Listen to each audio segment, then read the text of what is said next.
China's success in this field is likely attributable to the country's extensive experience constructing thousands of kilometers of railroad tracks. When 2008 rolled around, China's whole railway system was just 117 kilometers long. You did not mishear me. Yet, China had just a single rail line. The United States has been driven to study Chinese railway building techniques because of China's extraordinary high-speed rail network. Nevertheless, is there a limit to how rapidly a country may progress? Amazingly, China completed 36,000 kilometers of high-speed rail in 12 years. In what ways may China defy probability and speed up a process that, say, in the United States could take longer? We'll take a look at how China managed to construct 36,000 kilometers of railway in only 12 years. Let's start off this video by getting started. Unlike what has been seen in other nations when a new president cancels a benefit program that the outgoing president had established, the Chinese railway system is characterized by consistency, homogeneity, and the efficient use of resources. Taiwan is not like any other country. It may come as a surprise to find that China had no concept of high-speed rail at the start of 24. But by the conclusion, a whole strategy had been developed and an agenda had been set. Everything was different before the train revolution came along. China's medium and long-term rail plans were developed as part of the country's 5-year economic plans. It's interesting to read that, unlike other countries outside of the budget, China sets a 5-year development plan. In this plan, China lays forth its objectives for the next 5 years while also taking into account real-world constraints. This led China to initiate its medium and long-term railway plans in 2004, which prioritized research and the gradual construction of railway lines. As of now, China has plans to build a total of 150,000 kilometers of railroad by the year 2020. Further surprises were in store when China established a framework for railroads, both domestically and among its partners. Its knowledge was unadulterated. China was able to reduce the time required to become an expert in railroad building while cutting costs at the same time. Simple as it may seem, the more often a nation works on a project, the more experience it accumulates and the more it may lower construction costs. The Chinese were busy building railroads in a wide variety of countries throughout Asia, Africa, and even South America. Hence, it was decided that China's building talents would be put to the test by the new transport jet due out in 2020. 5. China will expand its rail network to 175,000 kilometers by 2025, according to the State Council.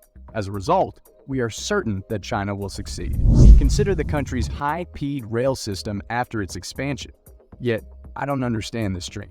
In fact, China's rail system is one of the world's largest. Nevertheless, not all of them are put to use for high-speed trains. In an effort to shorten travel times between major cities, China aims to upgrade its entire train network to high-speed rail. It's amazing to hear that in 2008, it took tens of hours to travel between cities in China. Now, however, because to the thousands of kilometers of high-speed rail that have been built, the time it takes to travel between cities is down to a matter of hours at most. They can't outrun a Chinese person in a race to the finish line, able to cover distances in as little as 4 or 5 hours that are similar to crossing the Atlantic between two European countries. As a result, Europeans are considering building a massive high-speed rail network like China's. As high-speed rail is costly, Europe may reach out to China for assistance. Is China considering building high-speed rail in Europe? You may leave your reaction in the box just below the discussion section. On the other hand, it seems that China has something that Europe does not. China is made up of several parts. It satisfies the requirements established by other countries as the gold standard for railway building. China has a certain degree of autonomy.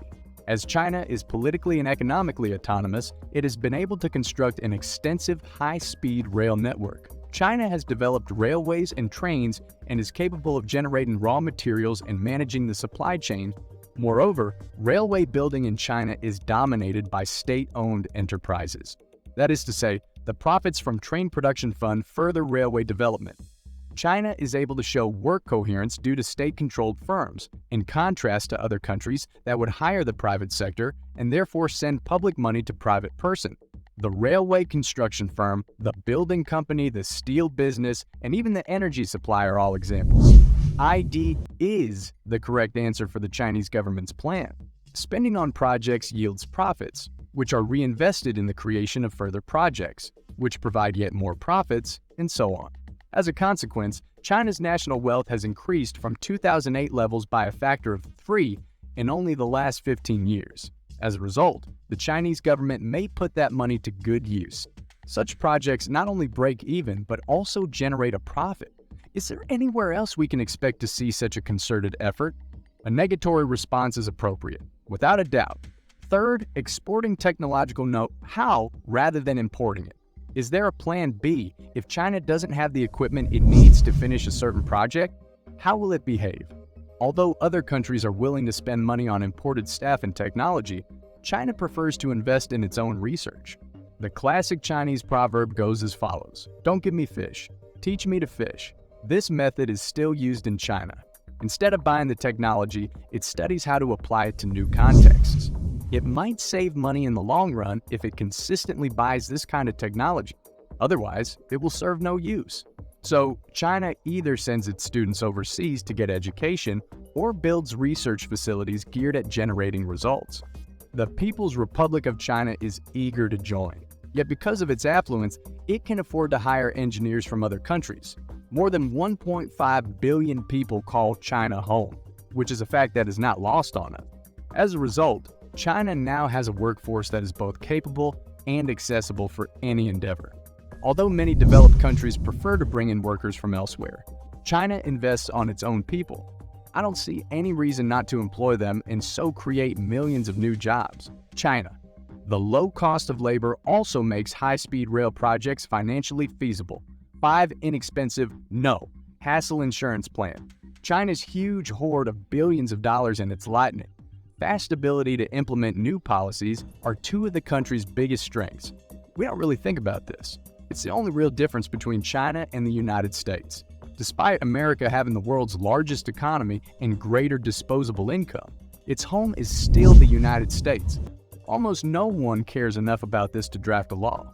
The president or a lawmaker may have to put in a lot of time and effort to have something passed and implemented.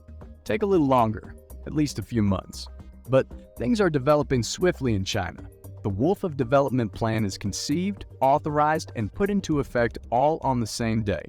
Daily, month-long meetings are not planned. No sacrifice is too great if it means helping a larger number of people. The Chinese leadership's measured response is a major reason for the country's success.